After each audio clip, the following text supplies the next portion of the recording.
By December 19th, a full 12 days since the murder of the Marr family and James Gowan, no progress had been made in the case. The only known murder weapon, the maul, had been kept under lock and key at the Thames Police Office since the night it was seized. It seems inconceivable that the weapon had not already been properly cleaned and examined at this stage, but it hadn't. It's not known who made the discovery, but after it was cleared of blood and hair, the initials IP were found punched in dotted lines on the head. The Marr murders were still fresh in people's minds, and as night fell on December 19th, the streets were quieter than before, but the public houses remained open and it was business as usual. Less than half a mile from the scene of the crime at 29 Ratcliffe Highway was the King's Arms public house at 81 New Gravel Lane, now known as Garnet Street. John and Elizabeth Williamson were the well-respected proprietors and had run the place for 15 years. In addition to the Williamsons, the household consisted of their 14-year-old granddaughter Catherine Stilwell, servant Bridget Harrington, who was in her 50s, and a young man named John Turner, who had lodged with them for the last 8 months. That night, a police constable named Anderson, who lived 2 doors down, paid the King's Arms a visit just before 11 p.m. to buy some beer. On entry, he was welcomed by John Williamson, who expressed his concern to Anderson about a stranger in a dark coat who he had been told earlier was loitering in the adjacent alleyway and looking through the window. As Anderson left, beer in hand, Williamson said, "If you see him, take him into custody or tell me." Anderson replied, "I will, for my own safety as well as yours." Anderson returned home with his beer, but was soon disturbed by the sounds of a large crowd, followed by cries of murder. Stepping out and turning to face the King's Arms, he saw a half-naked man being assisted in an attempt to lower himself onto the street from a top window. It was the Williamsons' lodger, John Turner. By now, people were trying to beat down the street door to the King's Arms, while another crew forced open the cellar door. Anderson instinctively joined them, rushing down the steps into the dark space below. There was enough light from a lantern and the streetlights above to reveal the body of John Williamson on the other side of the cellar. He was sprawled out at the foot of a second set of steps which led up to the kitchen. Beside his body was a large blood-covered crowbar. His throat had been cut, and one of his hands showed deep defensive wounds. Stepping over the body of John Williamson, the party made their way up the stairs and into the kitchen, where, close to the fireplace, they found the bodies of Elizabeth Williamson and Bridget Harrington. Both of their heads had been beaten, their skulls clearly fractured, and their throats cut. The floor was said to be awash with blood.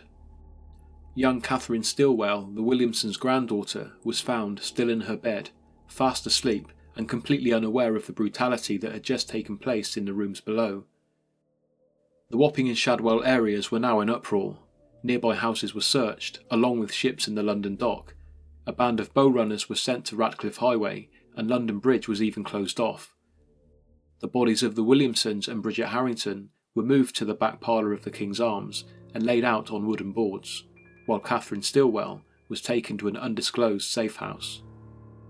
When the King's Arms was searched, blood was found on the sill of a window at the back of the property. Outside that window was a high clay bank, in which a clear footprint was found. Beyond the clay bank were the wastelands belonging to the London Dock Company, so it was assumed that this was the killer's escape route. The only thing apparently missing was a watch worn by John Williamson. Just like in the case of the Marrs, there were no clear signs of robbery. The Williamsons were relatively well off, and there was a substantial amount of money found in the bar till. Police tried to establish a link between the Marrs and the Williamsons, with the idea that it may have been a case of double vengeance. No links were found though, and they had little in common.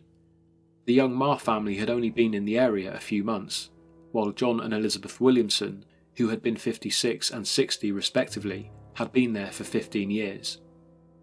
The theory that both families were targeted victims with a motive for vengeance lingered for some time. This, I think, must have put many minds at ease, because if others were in no way involved, they could not become victims themselves. The alternative theory, of course, was a far more frightening one: murderers killing without motive. Less than 1 hour after the crime, another handbill was issued, and another reward, this time 100 guineas, was offered for information. This was seen as useless though, because the previous government offer of £500 for information on the Mars killers had failed. However, the Home Secretary matched the offer in the days to come. On Friday, December 20th, the Times reported that a man named Henry Johnson, who had been accompanied by 2 women, witnessed 2 men running along New Gravel Lane towards Ratcliffe Highway at around the same time the alarm was raised at the King's Arms. They said that one man was much shorter than the other and was struggling to keep up because of an apparently injured leg. His companion was then heard shouting, "Come along, Mahoney, come along." The pair were then seen crossing Ratcliffe Highway towards Bluegate Fields. When the news of the fresh murders went nationwide on Saturday, December 21st, it became such a national concern that rewards were being offered as far away as Plymouth. The London Chronicle wrote, "With equal horror and concern we have to state that 3 more persons have lost their lives by the hands of midnight murderers, within 2 minutes' walk of the very spot where the family of the late unfortunate Marr perished a few days ago by the same means. Again there were calls for reform in the police force. A meeting to put new plans into action was reported to have taken place, but as P.D. James wrote in her 1971 book The Mall and the Pear Tree, if the public realised how paltry police efforts were in making these reforms a reality, the public alarm would have been much greater." The inquest into the murders of the Williamsons and Bridget Harrington was held on December 21st at the Black Horse Public House, across the road from the now empty King's Arms. At 2 p.m, Coroner John Unwin called silence to the expectant crowd and addressed the jury. Part of his lengthy address included the lines, "The frequent instances of murder committed in the eastern part of the metropolis, which no vigilance has been successful to detect, in a vicinity where the population of the lower classes preponderates, increased by the number of strangers and seamen discharged from time to time at the East and West India and London docks, and the influx of foreign sailors from all parts of the globe, imperiously call for the solemn attention of those more immediately entrusted with the administration of government, for the late and present murders are a disgrace to the country and almost a reproach on civilization." The first witness to be called was John Turner, the Williamsons' lodger. He explained that on that night he arrived home just before 11 p.m. and had seen a man named Samuel Phillips speaking to John Williamson, who had warned him of a stout man wearing a large coat standing outside looking through the window of the King's Arms. Williamson, lantern in hand, went to investigate, but found no one there. At that point, Constable Anderson walked in for his beer and left after a few minutes. Turner, now on his way to bed, was followed up the stairs by Mrs. Williamson, who went to her own bedroom. A few minutes later he heard her lock her bedroom door and return downstairs. It was no more than 5 minutes later, Turner told the jury, that he heard a loud banging on the front door. Almost immediately afterwards he heard Bridget Harrington shouting words to the effect of, "We shall all be murdered." He then heard a series of loud thudding noises, which he now believed to be the sounds of the blows inflicted on the victims, followed by John Williamson screaming. Turner said he waited 2 minutes and then slowly made his way down the stairs, where he saw the door at the foot of the steps was ajar. He crept down and looked through the gap to see a tall man standing over Mrs. Williamson's body and rifling through her pockets. The killer, with his back to Turner, then put something in the inside pocket of his long coat. Turner then made his way back up the stairs and into the bedroom, where he tied 2 bedsheets together, put on a nightcap and shirt, threw the adjoined bedsheets out of the window, and began to lower himself down, shouting murder as he went.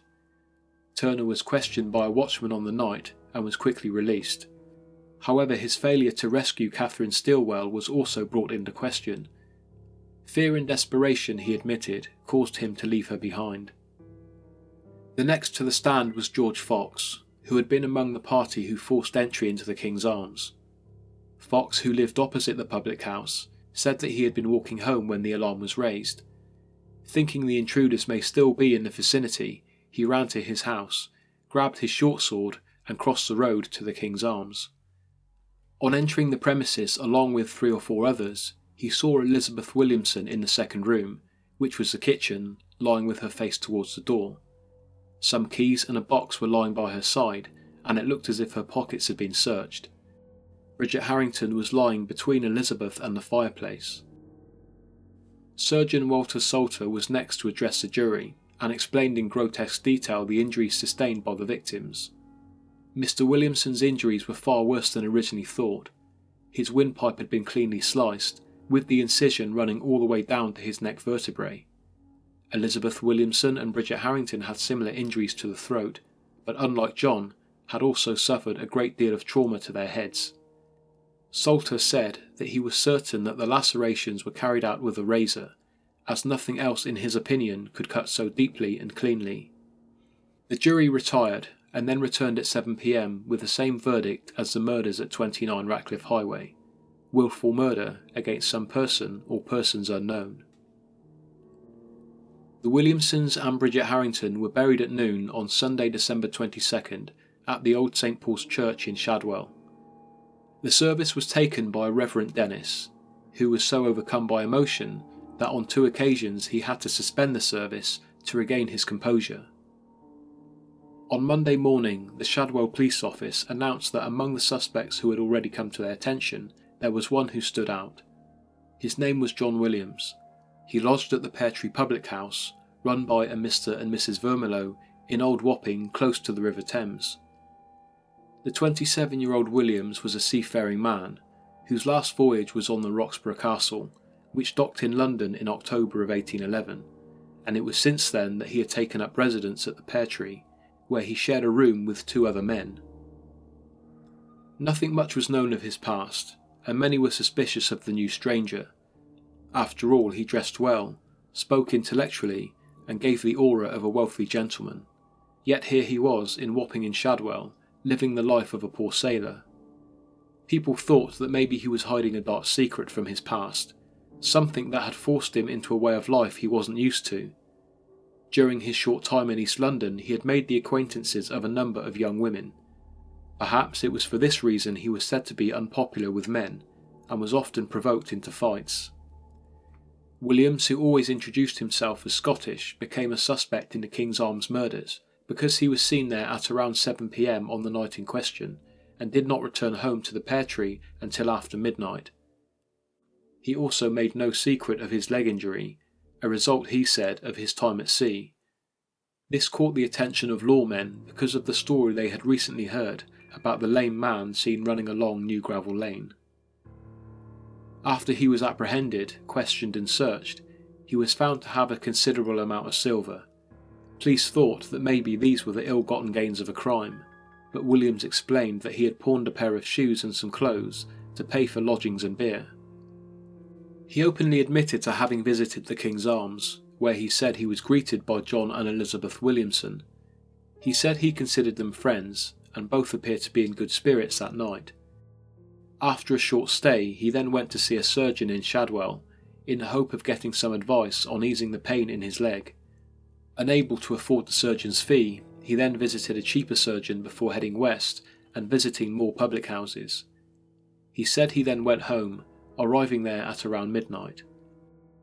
After considering his story, police took Williams to Coldbath Fields Prison in Clerkenwell, 3 miles northeast of Shadwell, for further questioning. On his arrival there, Williams found that he was not alone. An Irishman by the name of Sylvester Driscoll had been detained for being in possession of muddied clothing, and 3 Portuguese sailors were detained for no other reason than being on Ratcliffe Highway on the night of the King's Arms murders. 3 other Irishmen by the names of Austin, Emery and Harrington were also locked up for matching John Turner's description of a faceless killer. On Christmas Eve, 17 days since the Marr family and James Gowan were killed, a handbill describing the mord was finally released to the public. The initials punched into the mord were now found to be JP and not IP as initially thought.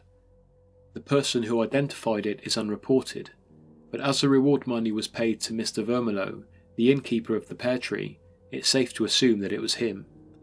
At the time he was serving a prison sentence for an unpaid debt at Newgate Prison, where the maul was taken for Vermillow to give his verdict. He said that it belonged to a German sailor named John Peterson, who had lodged at the Pear Tree until recently going to sea. Mr. Vermillow said that Peterson had left his tools with him for safekeeping until he returned, and that all his tools were marked with the same initials. With the weapon now identified as coming from the same house that John Williams lodged in, He was brought before a magistrate at the Shadwell Public Office shortly after 7 p.m. on Christmas Eve. It was the first of what would be a 3-day hearing, and he was met with the same treatment and flawed justice system as all suspects who came before him. He was not allowed to be represented in any way. There were no rules of evidence, and hearsay was not only accepted but encouraged as a form of evidence. John Turner was called to the stand first, and repeated the story he had told at the inquest. When asked if he recognised Williams as the man he had seen standing over Mrs. Williamson, Turner said he couldn't be sure. A woman named Mary Rice, who had been John Williams's launderess, was then called for examination. She said that a shirt she had recently washed for Williams was torn at the front and had a small amount of blood on the collar and a good amount of blood on the arms. She assumed that this was the result of a fight, as she had witnessed him fighting in the past. She couldn't remember exactly when the altercation happened, but said it was after the Marrs were killed, but before the King's Arms murders. Williams then explained that he had recently been involved in a fight over a card game at a pub called the Royal Oak. He said that his shirt was ripped in the struggle, and that he received a punch to the mouth, which split his lip, leaving blood on his shirt. When Mrs. Vermilyeau, landlady of the Pear Tree, was questioned, she said that she was aware of a maul belonging to a lodger, but did not know it was missing. When the maul, with signs of blood still on it, was presented to her, she burst into tears. After composing herself, she was asked if it was the same one that had gone missing from the inn. She replied that she could not be sure. Mary Rice then suggested the help of her nephew, as he and his brother had played with the maul many times. 11-year-old William Rice was sent for, and when he arrived, he excitedly confirmed that it was the same tool. He confidently grabbed the maul, saying that he hadn't seen it for about a month. John Williams's roommate from the Pear Tree, Michael Cuthbertson, was called next. In reference to the night of the Marr murders, Cuthbertson confirmed that Williams had come into the bedroom at around 1:30 a.m. and berated him for sleeping with a lit candle. At the closing of day 1 of the hearing, John Williams was taken by horse and carriage to his prison cell, where he would spend Christmas Day. The hearing was to resume on Boxing Day.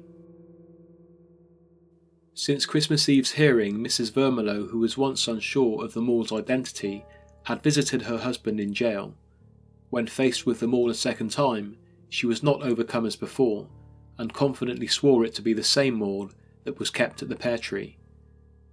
Previously, she may have been too frightened to admit that the murder weapon had come from her home, but this change of opinion and confidence was more likely brought on by the Christmas Day meeting with her husband.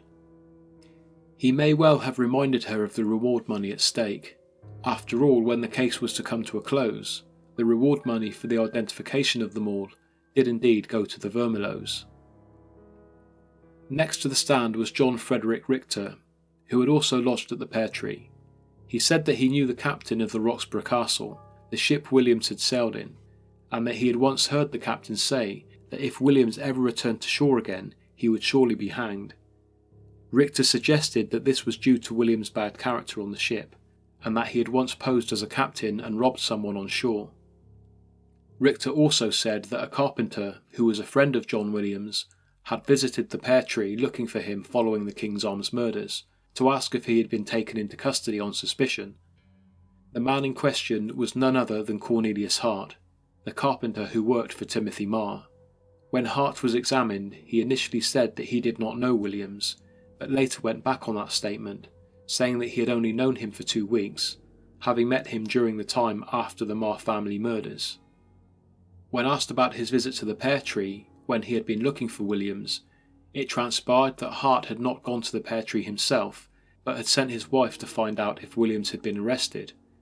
Considering Cornelius Hart's lie and subsequent admission, he really should have been looked at more closely than he was. It's likely, however, that by now the law had already made up their mind about Williams's guilt. They may have also been hopeful that if Williams was taken to trial and put under pressure, he would eventually incriminate anyone else who was involved. Finally, a woman named Mrs. Orr, who had been a friend of Williams since he docked in London, was called to the stand. She explained that Williams had paid her a visit 1 week before the Marr murders, at around 1:30 a.m, asking if she had any beer. Soon after Williams's arrival, a watchman entered the house to say he had found a chisel outside on the window's ledge. At this point, Mrs. Orr said that Williams briefly left the room without excusing himself, but returned quickly.